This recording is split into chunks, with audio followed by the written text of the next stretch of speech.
Have you ever met a girl that you tried to date, but a year to make love she wanted you to wait?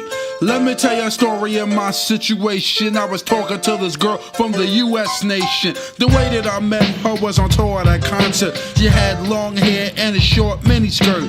I just got on stage dripping, pouring with sweat. I was walking through the crowd and guess who I met? I whispered in her ear, come to the picture booth so I can ask you some questions to see if you're 100 proof. I asked her name, she said blah blah blah. She had 9-10 pants and a very big bra. I took a couple of flicks and she was enthused. I said, how do you like the show? She said I was very amused. I started throwing bass, she started throwing back mid-range. But when I sprung the question, she acted kinda strange. Because when I asked, do you have a man? She tried to pretend. She said, no I don't, I only have a friend. Come on, I'm not even going for it. This is what I'm going to sing.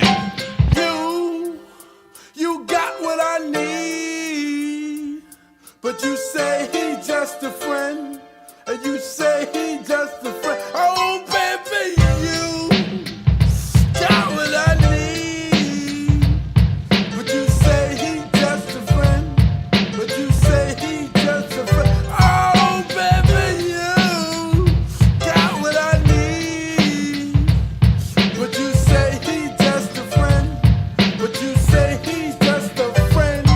So I took blah blah's word for it. At this time, I thought just having a friend couldn't be no crime. Cause I have friends, and that's a fact, like Agnes, Agatha, Jermaine, and Jack. Forget about that, let's go into the story about a girl named blah blah blah that adore me. So we started talking, getting familiar, spending a lot of time so we can build a relationship or some understanding.